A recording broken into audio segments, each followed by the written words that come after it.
to the Gentle Art Journey. Today's guest is a mixed martial artist who, upon competing in season 8 of The Ultimate Fighter, was then signed to the UFC in 2006. After hanging up his gloves in 2011, he went on to remain not just a household name for MMA enthusiasts, but is also an author, a podcast host, a public speaker with his own TED Talk, a father of 2, and owns not only his own gyms and fight team, but is setting himself as a role model for the future generation of MMA fighters. Eliot Marshall, welcome to the show. Thanks for being so kind. I'm attempting all of those things, let's say. Well, I've got to say, at 42, yesterday, 42, you have accomplished so much. I feel like this must have been something that was in you from the beginning. Were you driven as a child? No. I found it. I discovered it through difficulty, is what I would say. Wow. I was a little overweight as a child. I worked hard enough, I always got good at martial arts, that was always something that I was loving getting good at. But my oldest son has the drive that I now have, right?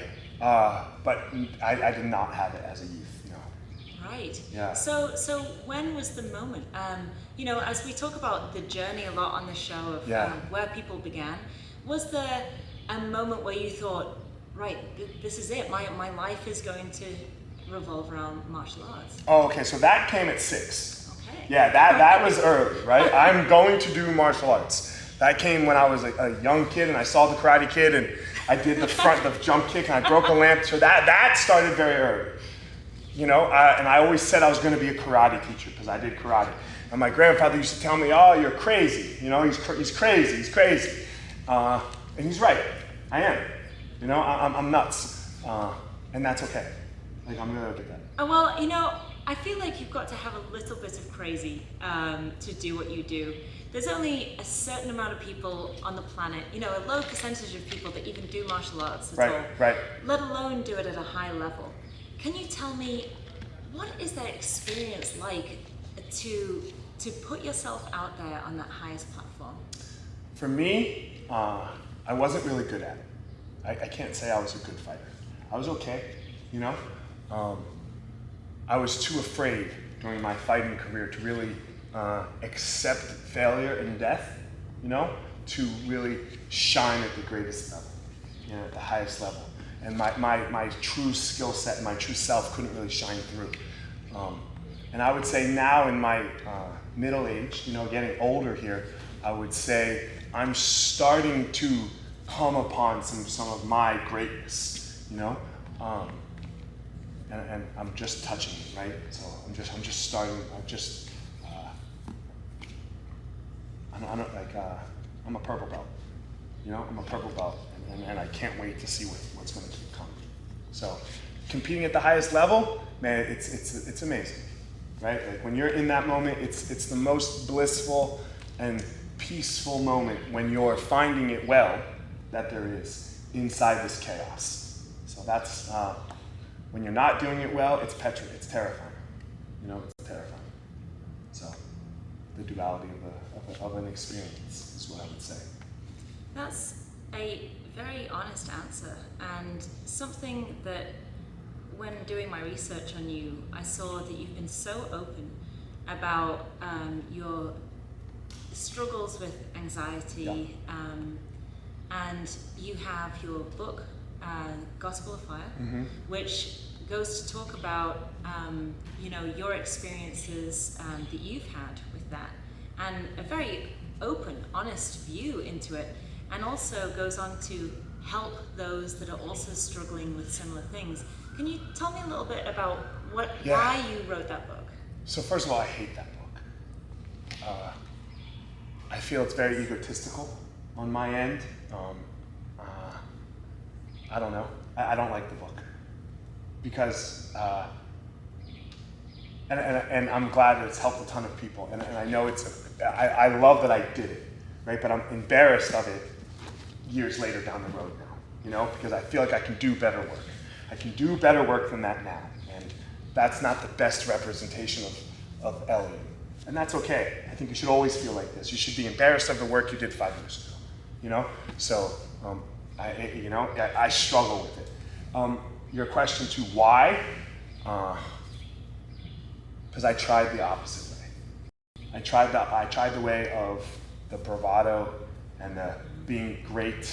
You know, I tried this way, and it got me to the point where I was crying in my basement for nights on end because I was trying to be great and I wasn't being great, and so it wasn't, the two weren't balancing for me, and so I just had to go another way. I had to be like, look, I'm not that great, and this is it. And I think currently in our world, our biggest problem is we have a male problem.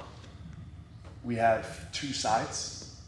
We have actual weak men who are just blatantly weak. And then we have weak men who are screaming how strong they are. And trying, right, like this, I'm a lion dog, like this thing, you know? Lions don't tell you they're lions. Lions just act like lions. I have no clue if whether I'm a lion or not. That's not for me to say. That's for the rest of the world to say that, you know? And that's for the rest of the world to be like, oh, that's a strong dude. You know? That's not for me to say. My concern, and I've really tried to focus my life around this. I have these 2 boys at home. Yes. And they're at the age where they love their dad. Right? Their dad's a superhero. Yeah. Something that's unattainable for me. But my job is to be the man that they think I am. That's the goal. I know it's unachievable, because who they think I am right now is, like I said, Superman, and I can't be Superman. I'm gonna make these things, but I sure can try every day, and I sure can, even when they're not there. You know, even when they're not present, I can still shoot for that in how I speak with you, in how I teach the class, and how I interact with the person at the grocery store. From in every aspect of my life, I can try to be that guy. So that's where I appreciate you saying, you know, like I didn't mean to poo-poo you liking the book and the openness. I know I'm very open about it. I feel like I could do a better job now, you know. So, but yeah, it's very important for me to show that side. That's great. Do you feel like your experiences help you as a coach? Because of course you have people that are stepping into similar shoes that you had. You know, you've got people competing on your team, you know, in the UFC, Bellator, Cage Warriors. Tell me what that moment is like right before you step in the cage. Because, you know, like you said, there's a lot of bravado. Is that real, or is everybody have Everyone's a sense scared. of fear? Everyone's scared. Okay. Connor's petrified. He hides it. He deals with his fear this way. Right? Like we all deal with it differently. You know? Everyone is scared. There's just no, you can't get around the fear. Like George St. Pierre has talked about this as well. He's like, man, while I was walking out, I used to wish that the roof would cave in. Nobody would get hurt in the arena. But the roof would get in so I didn't have to do this. Wow. And he's a GOAT, right? He's one of the top 3 or 4 best ever. So everyone's scared. We just all deal with it differently. You know, we just all deal with it much, much differently. So, you know, how do people deal with that? Do they have like a pre-fight ritual? Do they have, you know, let's go with how the best deal with it. Okay, right. Because that's what we're trying to do, Yeah. right? How do the best people in the world deal with their issues, right? And you just break it down. Let's even go farther. How does Michael Jordan deal with it? He's the best athlete we have ever seen. And I think there's this, they did the 10 series documentary called The Last Dance. Right. And they said Michael Jordan's true gift was that he could be present in a moment. And then they fast forward to a shoot around. And they're shooting half-court shots on a bed. Yeah. And they all miss, and Michael Jordan misses it, makes it. And they ask Mike, and he goes, look, why would I think about missing a shot that I haven't taken yet? That's presence. So that's what we're looking for. Always, we're looking for presence. Take the jiu-jitsu. We get stuck in like, oh, I'm gonna try this arm bar, but maybe I'll miss it, right? Why would I think about missing the arm bar? Just shoot for the arm bar. And you know what to do then if you miss, right? You're not so scared of being mounted anymore, are you? Right. Because you know how to what? Escape the mount. When you were a white belt, you were petrified of being mounted. So not only did you not know how to escape the mount, you wouldn't open your guard either. Because why? Because God forbid now they pass your guard and you walk yourself into all this future thinking that you have no clue if it's even true.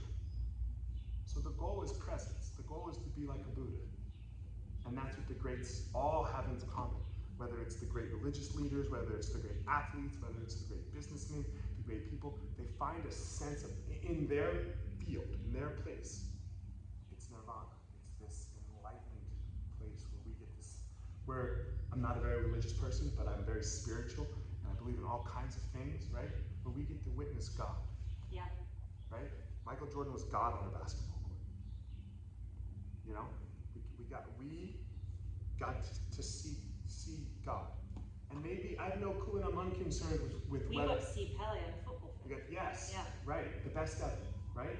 And, you know, maybe Jesus was one of those enlightened people too. And those who were around then got to see Jesus, right? And some got to see the Buddha.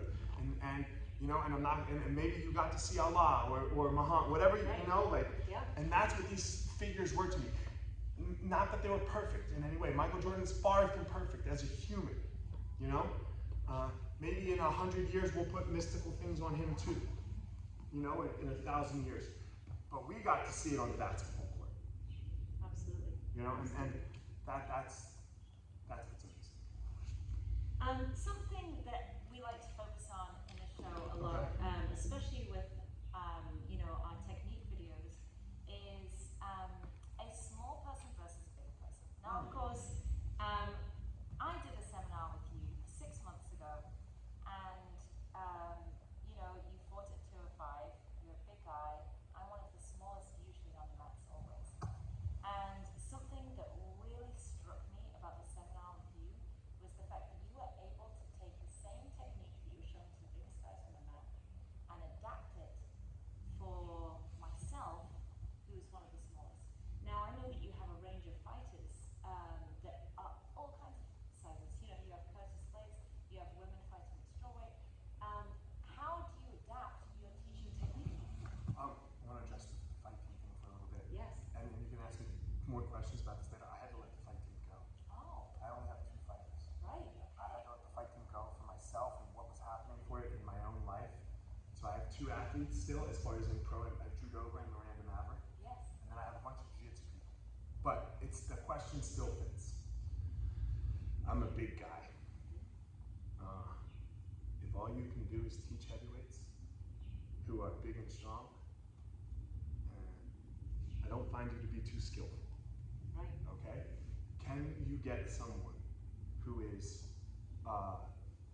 not you, not me, Eliot, to do very skillful jiu-jitsu with the same techniques that I'm teaching that I do? And I believe that answer is yes. And who I got this from was John Donovan. Because look at his squad that he had. He had Gordon, he had Nicky Rod, he had Gary, he had, right? And like, I know they've split now, yeah. Right? But they're still I think he would still consider a lot of them his students. Right. They don't have different games. They have the same game. And they are different sizes and they look different. So that means the system must work.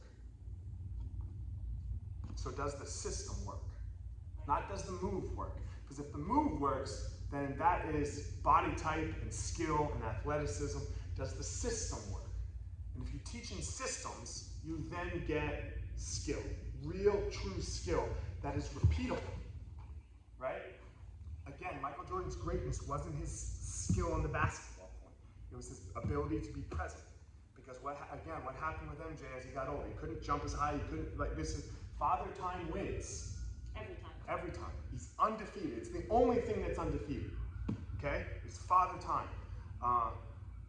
Now, so if that was all that it was, it would have faded for him. But he won titles. And his last years, Muay Thai is. So, right, like, repeat, systems. Systems must work. So that's why I teach the way I teach. And I got that from John, right? Like, I repeat, I stole, like, hey, and what's he doing? Okay, I better pay attention, you know? Because, like, for example, the Mendes brothers, who are amazing, amazing, amazing, amazing. I'm taking nothing away from them. But they don't have any 200-pound champions, right? So I don't know if I can invert like the Mendes brothers. You know? I like that. Yeah, that's definitely something that I found in the seminar with yourself that really worked for me. I know it's fantastic. You know, with your coaching, you say that you coach your two martial artists and then also the jiu-jitsu guys as well. Do you have any techniques that you like to use that you would give advice? What's your top 3 things that you would give advice for coaching? It's like parenting. They have to know what they're going to get from you.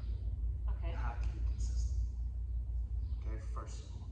So you have to create a safe environment for everyone to learn and practice and get better. Number 1. Okay? Number 2, you must put in the capital, the leadership capital with them, the human capital, so that you then can ask them to work incredibly, incredibly hard and give everything to what you're asking them to do. How do you achieve that? You have to show them you care. You have to show them you care. You have to care about the human that is Jenny, Okay. not just the athlete that is Jenny. The human. I want, and look, this bites me in the ass all the time. I want to be friends with you when you're 90. You know, when I'm 90, if I'm still alive, right? One of my athletes yesterday was my birthday, like I said. She calls me because she knows I think that you should call people on their birthday. Right. Right? And she does not pick up the phone in general, but she calls me. On my birthday, she calls me because she knows that Eliot finds this important. So therefore, I must have put the capital in with her. Does that make sense? Absolutely. You know, I don't think she calls me any other time. Like she goes, hey, can we talk? And then I'll call her, right? Like I don't think she ever calls me except for on my birthday. So that first, and then everything else can come. And what's your third and final piece of advice? You gotta push them past them. You have to push them beyond what they believe is possible. Physically and mentally? Both. And you can't do one without the other. Right. Excellent. Like Greg Jackson used to do this thing with us, where we either did the sand dunes or the hill. And the hill was this thing, it's on the side of a mountain, 14,000 feet up in the air, so you can't really breathe really well, right? You're up real high. Maybe not 14, maybe 10, okay, but high. And it was a cliff. And we used to have to carry each other along the edge of the cliff. So you're falling to your death. And he was just there, Fire Marshal, all right, Fire Marshal, I love you. And in your head, you're like, how do you, I'm gonna curse for a second, how do you love me, motherfucker? Because you're putting me, but he did love me. He was showing me that I can make it through my own deathful thoughts. He believed in you. He believed. And his belief then helped me to believe. So if you can do that, now we're talking. That's wonderful. Now we're talking. I love to hear that. Yeah. As another part of your journey, where would you say, what has been the highlight so far? The highlight of my whole life, you're saying? Or of what? I'd say maybe your martial arts journey. My martial arts journey. God, I've had so many.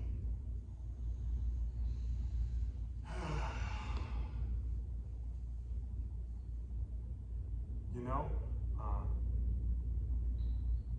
I've had the opportunity to teach so many amazing people.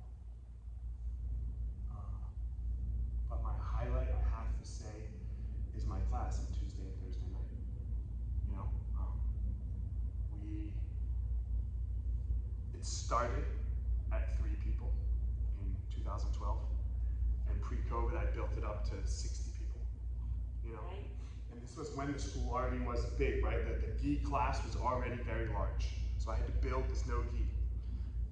And then COVID came and it crumbled, right? As everyone's did during COVID, we couldn't train more than 3 people, right? And now we're back at 60. And I love these guys. And when I say guys, everyone, guys, girls, everyone, right? I truly love that class with all of my heart. I won't miss that class. Like I don't take, like if I'm tired, I don't care. If it's my birthday, I don't care. If You're going. If it's my wife's birthday or my kid's birthday, right? But outside of that, I'm going. Like there's nothing that's gonna make me miss other than like if I have to travel, right? Obviously, if I'm in town, I'm there. I'm never taking the night off. Yeah, I won't leave it. I won't leave it. So that's my highlight. Is those men and women and kids that show up to that class and that whole that's the highlight. Is Tuesday, Thursday nights for me in Denver. Just something super basic like that. That's an excellent highlight. Yeah, I don't know. I just generally with all of my heart, I love it. And you're already on the journey, you're midway. What's the future?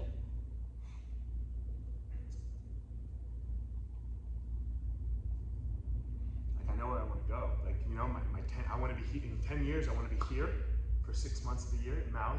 I want my kids, because they love sports, right? So basketball, so they're playing college basketball. That's when they'll both be in college. I'm traveling the country with them on their time. I am keynote speaking as I travel with them. Yeah. And the other 6 months of the year, I'm in Denver and I'm teaching that class still. You know, my wife and I take 3 big vacations a year in 10 years. Like, so I have it, you know, I have it laid out. I have my, excuse me, but I never think about halfway because I mean, we could be done here in a minute. I don't know, right? Like this sounds morbid and I don't want to be morbid, but death is always a possibility and we don't know when that comes. And I try to get really good with death every day, you know? Just to be aware of it and say, hey, Eliot, this could be your last day. So how would you like to spend it? How would you like to do today? Because I don't know that I'm halfway through. I could be 99% through, Right. you know? And I think part of our problem is we go through life a lot not realizing that fact, right? We act as though we have more time, and we don't know that. So I try to get really good at the fact that I might not have much more time. So how am I going to do today? That's what I try to think about. That's a great future. Yeah. I love that. Well, thank you so much for speaking with us today. I really appreciate it. If people wanted to seek you out, how can they find your gym? How can they find you online? Yeah, so the schools are Easton Training Center. So just go to eastontc.com. I'm easy. Google me and you'll find my website, eliotmarshall.com. I'm really getting into this thought leadership public speaking thing, like keynote talks. So if you would like that, there's a form on my website. Go there. I would love to come speak a school, a corporation, whatever it is, you know. So if you're interested in that kind of thing. Excellent. Yeah. Excellent. Well, thank you so much.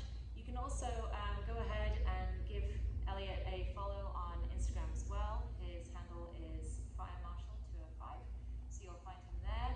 We'd like to thank our sponsors, which is GFTD, Gone for the Day Clothing Company. Whether you're surfing, hiking through the mountains, dirt biking, or on the mats, where will you be gone for?